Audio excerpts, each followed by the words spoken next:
Terima kasih pemirsa, Anda masih bersama kami dalam Kominfo Newsroom. Pemirsa, jelang Hari Raya Idul Fitri, masyarakat berbondong-bondong untuk kembali ke kampung halaman. Pemilihan moda transportasi kini menjadi beragam, namun pemudik juga harus tetap waspada akan potensi perubahan cuaca pada masa mudik Lebaran nanti. BMKG memprediksi perubahan cuaca akan terjadi di wilayah Sumatera, Jawa, Kalimantan, Sulawesi, dan juga Papua. Perubahan cuaca saat mudik tentu tidak bisa disepelekan demi keselamatan bersama. Kita akan membahasnya lebih dalam hari ini bersama dengan Koordinator Bidang Prediksi dan Peringatan Dini Cuaca dengan Bapak Miming Saipuddin. Kita sapa terlebih dahulu. Selamat sore Pak Miming. Assalamualaikum. Halo, selamat sore. Waalaikumsalam warahmatullahi wabarakatuh.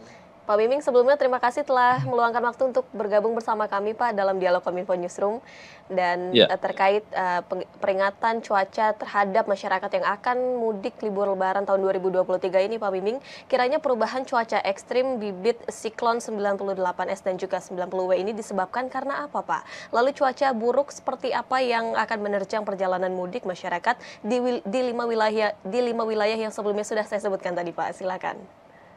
ya, baik. Terima kasih. Jadi perlu disampaikan bahwa untuk periode April ini, sebagian besar wilayah Indonesia itu sudah mulai memasuki perubahan musim ya. Memasuki periode peralihan musim dari musim penghujan ke musim kemarau. Sehingga periode April Mei ini kita memasuki periode pancaroba. Sehingga periode mudik yang pada periode akhir April atau sekitaran yang menuju April nanti ini berada pada periode-periode di mana kondisi cuaca umumnya cerah berawan, tetapi potensi hujan ringan hingga sedang bahkan lebat dalam durasi singkat dapat terjadi. Nah, kemudian bicara terkait dengan potensi siklon tropis yang saat ini masih eksis ya di wilayah selatan Samudra Hindia Selatan, NTT. Jadi untuk kondisi saat ini berdasarkan analisis terakhir bahwa bibit siklon 98S yang sebelumnya telah kita monitoring, kemudian lakukan analisis dan informasikan ke masyarakat, per tanggal hari ini sudah menjadi siklon tropis Lisa, yang dimana pergerakannya ini sudah akan memasuki wilayah Australia, dalam artian bahwa pergerakan siklon tropis Lisa yang tadinya adalah bibit siklon 98S ini menjauhi wilayah Indonesia, sehingga dalam beberapa hari ke depan dampaknya tidak terlalu signifikan ya, karena untuk wilayah siklon tersebut sudah akan memasuki wilayah Australia dalam 24 hingga 36 jam ke depan, dan ini diprediksikan semakin menjauhi wilayah Indonesia. Nah, kemudian untuk potensi cuaca sendiri untuk wilayah NTT yang notabene beberapa hari terakhir cukup terpengaruh oleh kondisi adanya bibit siklon 98S, untuk beberapa hari ke depan potensi hujan intensitas ringan hingga sedang durasi singkat masih dapat terjadi meskipun tidak terlalu ekstrim ya, karena pemicunya itu sendiri yaitu yang siklon tropis Lisa yang saat ini sudah terbentuk itu sudah mulai menjauhi wilayah Nusa Tenggara, wilayah Indonesia, seperti itu. Ya, saat ini memang sedang memasuki periode pancaroba dan bibit siklon yang telah disebutkan tadi ini sudah bergeser ke Australia begitu ya Pak, sudah menjauh Ya, dari Indonesia. Dan untuk wilayah di Nusa Tenggara Timur ini masih akan ada untuk potensi hujan begitu ya Pak. Dan ya. jika nantinya cuaca buruk saat pelaksanaan mudik berlangsung, apa yang harus dilakukan oleh operator mudik Pak? Apakah memang ini terpaksa harus ditunda demi keselamatan atau seperti apa? Ya, tentunya kami berkoordinasi dengan sangat baik ya dengan operator-operator pelayaran, kemudian operator-operator penerbangan, syah bandar, terkait dengan diseminasi informasi cuaca, sehingga karena kami BMKG ini memiliki tupoksi untuk memonitoring perkembangan kondisi cuaca dari waktu ke waktu dan mendiseminasikan serta memberikan informasi kepada pihak-pihak yang terkait, terutama terkait dengan syah bandar, kemudian penerbangan. Ini tentunya selalu menjadi acuan dari pihak-pihak terkait tersebut untuk menentukan perjalanan apakah kondisi cuaca tersebut cukup aman untuk penyeberangan misalkan gitu ya, atau untuk penerbangan. Maka pengambilan keputusan terkait dengan operasi penerbangan maupun operasi untuk penyeberangan di selat juga ini akan berdasarkan pada kondisi cuaca yang diberikan oleh BMKG. Jadi seperti itu. Nah, sehingga berdasarkan hasil monitoring, kemudian perakiraan cuaca dan peringatan dini cuaca yang setiap saat kami informasikan ke pihak-pihak tersebut, tentu misalkan untuk apa namanya untuk mengambil keputusan apakah kondisi cuaca tersebut bisa mempengaruhi kondisi penyeberangan atau tidak. Jadi keputusan terkait dengan apakah akan dilakukan penutupan pelabuhan misalkan karena kondisi cuaca buruk, maka seluruhnya itu adalah keputusan dari pihak-pihak ASDP misalkan. Tetapi rekomendasi terkait dengan kondisi cuaca tentunya BMKG akan selalu memberikan informasi yang terupdate dan lebih dini seperti itu. Baik, operasi perjalanan nantinya akan melihat kondisi cuaca dari BMKG dan tentunya dari hasil monitoring dan juga keputusan dari pihak KSDP. Apakah ini dapat berlaku saat hari H juga begitu Pak? Tiba-tiba mungkin perjalanan dibatalkan melihat kondisi cuaca terkini begitu Pak?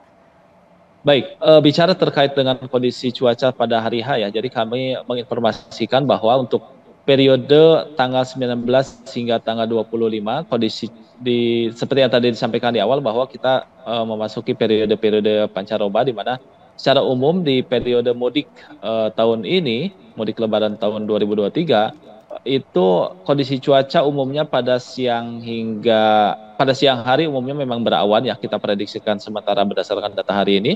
Tetapi potensi hujan masih dapat terjadi di beberapa wilayah tentunya meskipun tidak merata ya, di mana intensitasnya umumnya ringan hingga sedang. Nah, kemudian potensi lebat di sebagian wilayah kecil ada di sebagian wilayah Sumatera bagian utara, kemudian Kalimantan bagian utara, Kalimantan bagian tengah dan bagian selatan, kemudian sebagian wilayah Sulawesi bagian tengah dan wilayah barat juga masih potensi hujan lebat di wilayah tersebut perlu diwaspadai.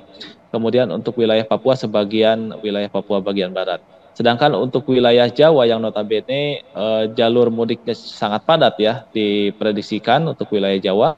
Secara umum di periode mudik tahun antara kisaran tanggal 19 hingga 25 2023 kondisi cuaca umumnya pada siang hingga pada pagi menjelang siang umumnya berawan, cerah berawan gitu ya. Kemudian potensi hujan di sebagian kecil wilayah Jawa Barat dan Jawa Tengah ini masih perlu diwaspadai juga, tetapi tidak terlalu ekstrim kami prediksikan. Intensitas umumnya ringan hingga sedang. Seperti itu, Pak. Baik, sejauh ini diprediksi periode arus berangkat mudik ini tanggal 19 hingga 25 ini diperkirakan berawan namun tetap ada potensi untuk hujan begitu ya Pak. Untuk arus balik sendiri apakah sudah ada prediksi begitu Pak mengenai cuaca bagaimana? Ya, mengingat arus balik itu kan sudah mulai akan memasuki ke awal Mei ya, di mana awal Mei Betul. ini perubahan apa namanya kondisi cuaca relatif akan lebih kondusif dalam artian bahwa hujan akan semakin berkurang ya karena mulai Mei kemudian mulai Juni diprediksikan awal kemarau sudah mulai akan menjelang di beberapa wilayah sehingga kami sampaikan bahwa tentunya relatif lebih baik dari kondisi cuaca untuk periode-periode tersebut. Nah, akan tetapi mengingat bahwa periode pancaroba ini identik dengan kejadian cuaca ekstrim seperti puting beliung, kemudian water spot, kemudian hujan lebat durasi singkat disertai angin kencang masih dapat terjadi ya, sehingga kewaspadaan meskipun tadi diprediksikan secara umum cukup kondusif, umumnya masih ada potensi hujan tetap ringan hingga sedang, tetapi kewaspadaan untuk potensi-potensi cuaca ekstrim seperti yang tadi disebutkan ini masih harus diwaspadai juga. Nah, sehingga untuk mengantisipasi itu tentunya kami menghimbau bahwa untuk selalu mengupdate informasi cuaca karena perakiraan cuaca ini tentunya akan mudah berubah gitu ya untuk berdasarkan kondisi-kondisi terakhir. Seperti itu, Mbak. Ya, untuk perakiraan cuaca pada arus balik ini lebih kondusif, namun masyarakat tetap harus waspada akan cuaca ekstrim yang mungkin saja terjadi. Kemudian, apakah dengan sudah bergesernya ke arah Australia badai siklon 98S dan 90W ini, apakah dapat dikatakan tidak perlu lagi melakukan modifikasi cuaca begitu, Pak Miming? Ya, saya kira kalau terkait dengan modifikasi cuaca, mengingat kondisi cuaca sebagai dampak dari siklon tropis ini semakin membaik ya, semakin kondusif. Saya informasikan karena memang sudah semakin menjauh, saya kira tidak terlalu urgent untuk dilakukan sementara ini. Oke, kemudian selain peringatan yang diberikan oleh BMKG, kiranya apa langkah yang harus dilakukan oleh masyarakat menghadapi potensi cuaca buruk ini, khususnya mungkin nanti bagi para pemudik yang menggunakan motor, kemudian juga kapal laut dan pesawat terbang ini, apa persiapan yang harus dilakukan oleh masyarakat? Ya, tentunya ketika di bulan periode-periode pancaroba seperti ini kan kondisi panas pada siang hari cukup terik seperti yang saat ini juga masih dapat terjadi ya di periode mudik, plus juga nanti adanya potensi-potensi hujan lebat disertai angin kencang di sore hari menjelang siang menjelang sore hari tentunya. Ini harus menjadi kewaspadaan ekstra, terutama warga yang akan mudik melakukan mudik gitu ya dengan menggunakan transportasi darat baik motor maupun kendaraan pribadi untuk selalu waspada di perjalanan. Tentunya persiapan ketika akan berangkat ini juga harus diperhatikan untuk mengantisipasi ketika di perjalanan ternyata terjadi potensi-potensi cuaca yang bisa mengganggu perjalanan seperti itu. Kemudian ketika di perjalanan pun diharapkan untuk menghindari wilayah-wilayah yang berpotensi longsor misalkan ketika di perjalanan darat. Ini juga yang harus diwaspadai dan tentunya harus mengetahui kondisi wilayah sekitar untuk bisa mengantisipasi dalam perjalanan. Kemudian untuk transportasi penyeberangan laut tentunya juga harus waspada dan mengetahui informasi terkini terkait dengan kondisi cuaca di wilayah penyeberangan. Untuk pertama mengantisipasi ketika nanti ada cuaca buruk, tentunya ada penutupan jalur penyeberangan. Nah ini juga bisa dilakukan atau diketahui untuk mengantisipasi kira-kira menunggu berapa lama di wilayah di pelabuhan gitu ya. Jadi ada beberapa hal yang memang bisa diperhatikan seperti itu dan tentunya untuk mengetahui update terkait dari kondisi cuaca di wilayah-wilayah tersebut tentunya kita akan selalu mengupdate di aplikasi Info BMKG yang selalu update untuk perakiraan dan peringatan dininya. Seperti itu, Mbak. Baik, pada periode pancaroba ini harus diwaspadai bagi para warga yang akan melaksanakan mudik untuk paham terkait dengan kondisi sekitar agar dapat selalu bisa mengantisipasi. Boleh ditambahkan tadi Pak Miming terkait informasi terkini cuaca yang dapat diakses di BMKG, masyarakat dapat mengakses melalui kanal apa saja, Pak Miming? Baik, untuk seluruh informasi cuaca, klimatologi, kemudian gempa bumi terkini dan potensi tsunami, sudah kami siapkan di aplikasi Android maupun App Store di Info BMKG. Kemudian di Twitter Info BMKG pun kami selalu mengupdate setiap saat perkembangan kondisi cuacanya, baik Twitter, kemudian Instagram, Facebook, kemudian YouTube juga kami distribusikan atau diseminasikan seluruh informasi MKG tersebut sehingga masyarakat bisa mengakses dan mengetahui informasi terkini terkait dengan peringatan dini cuaca, kemudian potensi tsunami dan juga kejadian gempa terkini yang mungkin bisa menjadi antisipasi seperti itu. Baik, pemirsa dapat mengakses informasi mengenai perkembangan kondisi cuaca terkini melalui kanal aplikasi BMKG yaitu Info BMKG maupun melalui Twitter dan juga tentunya kanal resmi dari BMKG lainnya. Terima kasih banyak Pak Miming selaku Koordinator Bidang Prediksi dan Peringatan Dini Cuaca BMKG yang telah bergabung bersama kami pada hari ini. Terima kasih banyak Pak, salam sehat selalu. Salam sehat, terima kasih banyak. Dan pemirsa, perbincangan tadi sekaligus menutup perjumpaan kita dalam Kominfo Newsroom hari ini. Dapatkan informasi berita pilihan setiap harinya melalui kanal GPR TV ataupun melalui media sosial gprtv.id. Dukung terus migrasi TV digital, bersih gambarnya, jernih suaranya, dan canggih teknologinya. Saya Bilqis Sabila pamit dari hadapan Anda. Selamat sore dan sampai jumpa.